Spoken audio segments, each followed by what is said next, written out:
से कुछ लोगों को याद भी होगा, मैं अपने इस एक्सपीरियंस के बारे में पहले भी आपको बता चुका हूं कि जब मैं पुणे के एक एमबीए कॉलेज में गया था और वहां जाकर के ब्लैंक हो गया था। याद है? कितने लोगों को याद है? याद है। तो तब मैंने आपको बताया तो था लेकिन दिखाया नहीं था, क्योंकि मेरे पास में कुछ था ही नहीं आपको दिखाने के लिए, कोई वीडियो नहीं थी।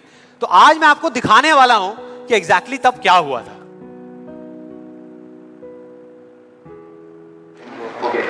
Good afternoon, everybody. Just call me Sandeep, don't call me sir. And just a few confessions before I start off this session. The first one is, please don't look at me like this with all these frowning faces, because that makes me nervous. And to be honest with you, this is the first time that I am speaking in front of so many people. And second thing is,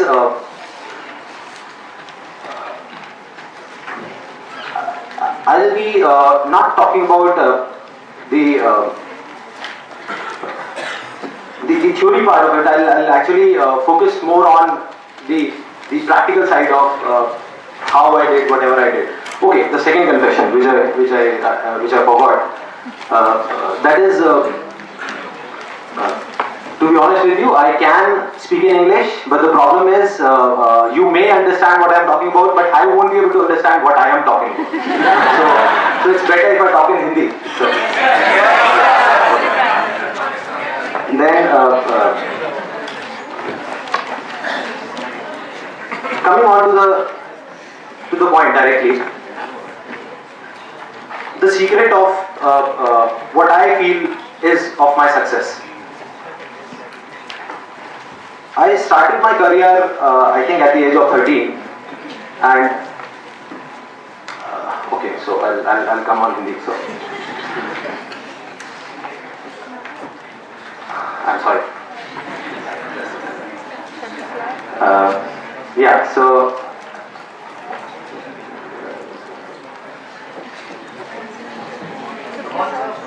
yeah, I do it. Images bazaar. Start कर सकता हूँ तो ये भी कर सकता हूँ, so I think it's not that big a deal.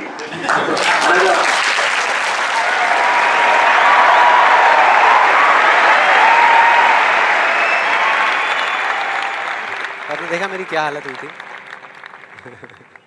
I think सबका यही हाल होता है जब वहाँ पे स्टेज पे जाते हैं, इतने सारे लोग सामने बैठे होते हैं, सबका यही होता है। तो जब मैंने ये वीडियो देखी तो मेरे दिमाग में सिर्फ एक ही चीज़ चल रही थी, सिर्फ एक, कि ऐसा क्यों हुआ कि मैं अपना इतना बड़ा मजाक उड़वाने के बाद भी बाज नहीं आया, और क्या वजह है कि मैं वहां से यहां तक आ गया। लेकिन मुझे ना इसका एग्जैक्ट जवाब नहीं मिल रहा था, मतलब मुझे समझ नहीं आ रहा था कि इसके पीछे वजह क्या है। और फिर फाइनली एक दिन वो वजह समझ आई। मैंने एक कहानी पढ़ी कहीं पर, और उस कहानी के जब मैं अंदर तक गया तो मेरे को समझ आया कि हाँ, ये वजह है। ये कहानी है दो बच्चों की जो एक गांव में रहते थे। उनमें से एक 6 साल का था और एक 10 साल का। दोनों बहुत अच्छे दोस्त थे, बिल्कुल शोले के जय और वीरू जैसे। दोनों हमेशा साथ साथ रहते, साथ साथ खेलते, साथ साथ खाते पीते, साथ साथ नहाते धोते। नहीं, धोते नहीं, ये थोड़ा ज्यादा हो गया। तो एक दिन वो दोनों गांव से थोड़ा दूर निकल गए, और खेलते खेलते उनमें से जो बड़ा बच्चा था 10 साल वाला, वो एक कुएं में गिर गया और जोर जोर से चीखने चिल्लाने लग गया, क्योंकि उसको तैरना नहीं आता था। अब जो दूसरा बच्चा था छोटा सा 6 साल का, उसने अपने आसपास में देखा और उसको कोई नजर नहीं आया, उसको कोई नहीं दिखा जिसको कि वो बुला सके हेल्प के लिए। और फिर उसकी नजर पड़ी एक बाल्टी पे जिस पे एक रस्सी बंधी हुई थी। उसने एक सेकंड भी वेस्ट नहीं किया, उस बाल्टी को उठा करके कुएं में फेंक दिया और अपने दोस्त को बोला कि पकड़ ले इसको। उसके दोस्त ने पकड़ा और वो अपनी पूरी ताकत लगा करके पागलों की तरह उसको खींचने लगा। खींचता रहा, अपनी पूरी जान लगा दी उसने। छोटे से बच्चे ने, 6 साल के और 10 साल के बच्चे ने उस बाल्टी को पकड़ा हुआ था।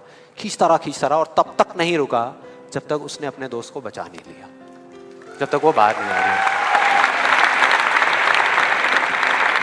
अब यहां तक तो ठीक था, यहां तक तो ये कहानी समझ आती है। लेकिन हुआ क्या कि जैसे ही ये दो बच्चे, जब दोनों एक हो गए, जब बाहर आए और आकर के गले मिल रहे, रो रहे और खुश हो रहे, एक तरफ से उनको डर भी लग रहा था। डर था कि अब गांव जाएंगे तो बहुत पिटाई होगी, जब उनको बताएंगे कि ऐसे हम कुएं में गिर गए और ये सब चीजें हुई। लेकिन मजे की बात, ऐसा कुछ भी नहीं हुआ। वो जब गांव गए और जा करके उन्होंने अपने घर वालों को बताया, बाकी गांव वालों को बताया, तो किसी ने विश्वास नहीं किया, पूरे गांव वालों ने। और वो अपनी जगह बिल्कुल ठीक थे, क्योंकि उस बच्चे में इतनी ताकत भी नहीं थी कि वो एक बाल्टी पानी से भरी हुई वो उठा सके। तो इतने बड़े बच्चे को इतनी ऊपर खींचना तो बहुत दूर की बात है। लेकिन एक आदमी था उस गांव में, उसने विश्वास कर लिया।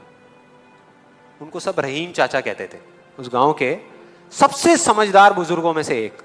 और सबको लगा कि यार ये कभी झूठ नहीं बोलते, अगर ये कह रहे हैं तो जरूर कोई ना कोई बात होगी, कोई ना कोई वजह होगी जिस वजह से ऐसा कह रहे हैं।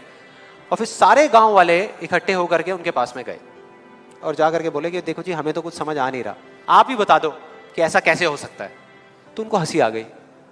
वो बोले कि यार इसमें मैं क्या बताऊं, वो बच्चा बता तो रहा है उसने कैसे किया। बाल्टी को उठा करके कुएं में फेंका, उसके दोस्त ने बाल्टी को पकड़ा, उसने रस्सी को खींचा और अपने दोस्त को बचा लिया। तो आपको पता तो है उसने कैसे किया, बच्चा बता तो रहा है, इसमें मैं क्या बताऊं। तो सारे गांव वाले उनकी शक्ल देख रहे।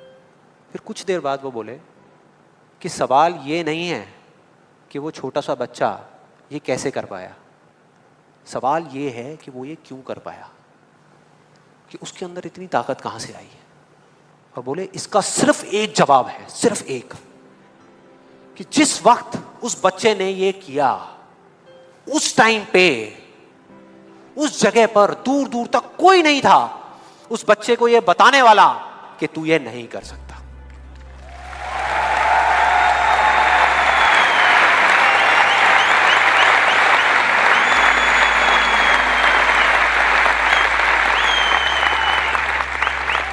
बोले कोई नहीं था, कोई नहीं, यहां तक कि वो खुद भी नहीं, वो खुद भी नहीं।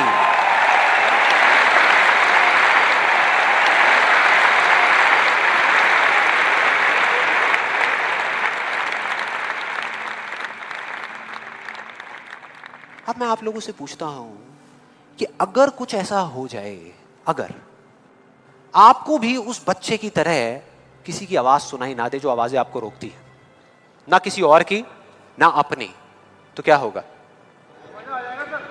मजा आ जाएगा, राइट। उस बच्चे की तरह आपको भी कोई नहीं रोक पाएगा, you will be unstoppable, right?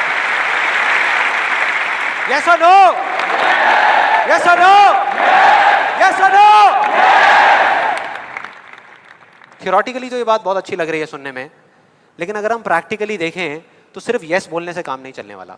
ये आप सबको भी पता है और मुझे भी पता है। ये जो अनस्टॉपेबल बनने वाला काम है, उसके लिए क्या करना पड़ेगा? दो दीवारें तोड़नी पड़ेंगी।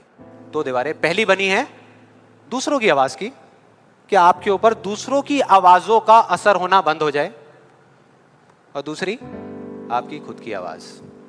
ये ज्यादा बड़ी दीवार है।